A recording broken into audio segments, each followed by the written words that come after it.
Dubai में भी शायद छोड़ दिया भाई। ये देखो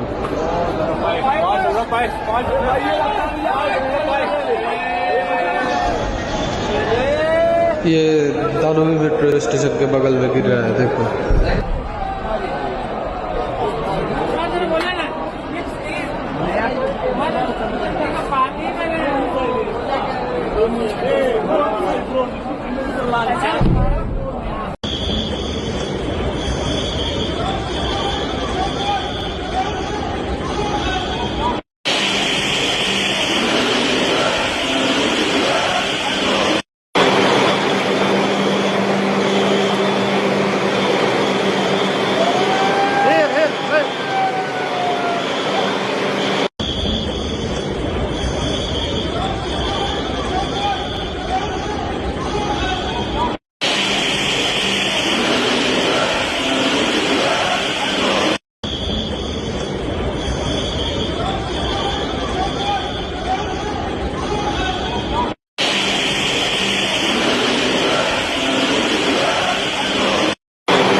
दुबई में भी शायद छोड़ दिया भाई।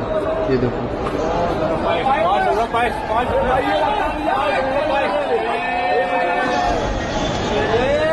ये दानवी मेट्रो स्टेशन के बगल में गिर रहा है। देखो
ইরানে হামলায় দেশটির সর্বোচ্চ নেতা আয়াতুল্লাহ আলী খামেনির মৃত্যু হয়েছে বলে দাবি করেছেন মার্কিন প্রেসিডেন্ট ডোনাল্ড ট্রাম্প।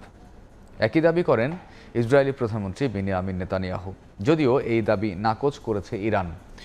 দেশটির গণমাধ্যম খামেনি ও প্রেসিডেন্ট মাসুদ পেজেশকিয়ানের সুস্থতার তথ্য নিশ্চিত করেছে।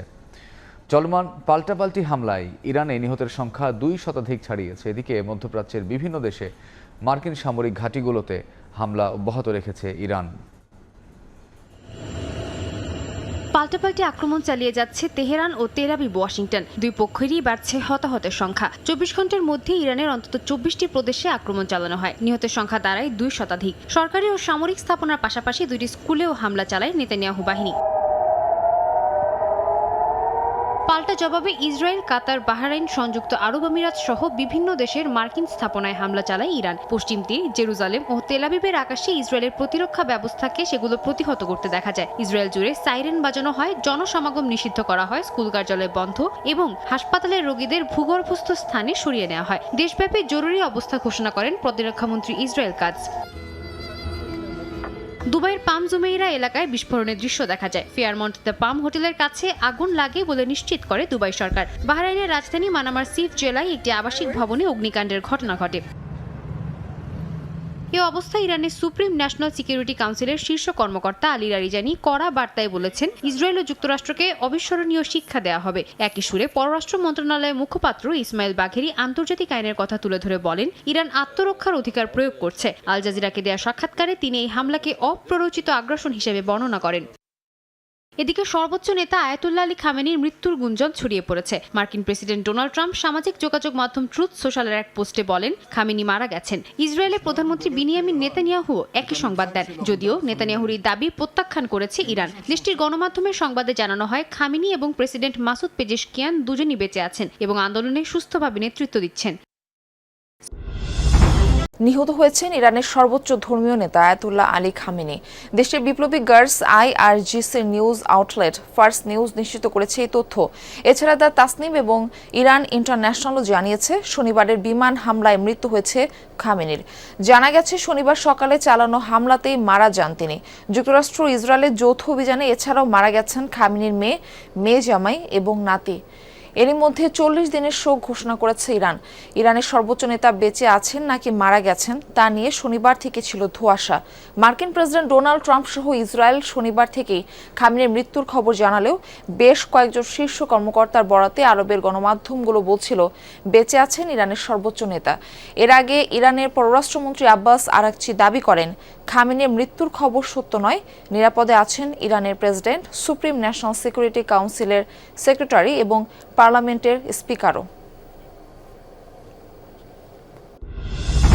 শনিবার ইরানে তেহরানের উত্তরাঞ্চলের শেমিরান এলাকায় প্রেসিডেন্ট প্রাসাদের কাছাকাছি এবং সর্বোচ্চ নেতা আয়াতুল্লাহ আলী খামেনির বাসভবনের কাছে অন্তত 7টি ক্ষেপণাস্ত্র আঘাত হানে। আন্তর্জাতিক সংবাদ মাধ্যমের তথ্য অনুযায়ী বিস্ফোরণ ঘটে খামেনির কার্যালয়ের আশপাশেও। বিশ্লেষকদের ধারণা, ইরানি এবারে চালানো এই যৌথ হামলার মূল উদ্দেশ্য রাজনৈতিক পট পরিবর্তন, যার একমাত্র রাস্তা খামেনির মৃত্যু। আয়াতুল্লাহ আলী খামেনি 1989 সাল থেকে ইরানের সর্বোচ্চ নেতা। ইসলামী বিপ্লবের স্থপতি আয়াতুল্লাহ রুহুল্লাহ খোমেনির উত্তরসূরি হিসেবে তিনি রাষ্ট্র, সামরিক বাহিনী ও বিচার ব্যবস্থার উপর চূড়ান্ত কর্তৃত্ব ধরে রেখেছেন। তার শক্তির মূল ভিত্তি Islamic revolutionary guard corps, IRGC ও বাসিজ বাহিনীর আনুগত্য। পশ্চিমা নিষেধাজ্ঞা, অভ্যন্তরীণ বিক্ষোভ ও কূটনৈতিক চাপ সবকিছুর মাঝেও তিনি যুক্তরাষ্ট্রকে প্রথম শত্রু আখ্যা দিয়ে কঠোর অবস্থান বজায় রেখেছেন। ইসরায়েলি প্রতিরক্ষা মন্ত্রী ইসরায়েল কাটজ প্রকাশ্যে বলেছেন, খামেনি থাকতে পারেন না। প্রধানমন্ত্রী বিনিয়ামিন নেতানিয়াহুও ইঙ্গিত দিয়েছেন তাকে হত্যা সংঘাতের ইতি টানতে পারে। অপরদিকে মার্কিন প্রেসিডেন্ট ডোনাল্ড ট্রাম্প আগেও দাবি করেছিলেন খামেনির সহজ লক্ষ্যবস্তু, যদিও তাৎক্ষণিকভাবে হত্যা করা হবে না বলে মন্তব্য করেন তিনি। সাম্প্রতিক হামলার পর ট্রাম্প ইরানের নৌ ও ক্ষেপণাস্ত্র সক্ষমতা ধ্বংস করার অঙ্গীকার পুনর্ব্যক্ত করেছেন এবং ইরানিদের সরকার পরিবর্তনের আহ্বান জানিয়েছেন। আল জাজিরার বিশ্লেষক আলী হাশেমের মতে, ইরানের রাজনৈতিক ব্যক্তিত্বদের লক্ষ্য করে এবার হামলা চালাচ্ছে নেতানিয়াহু ও ট্রাম্প প্রশাসন।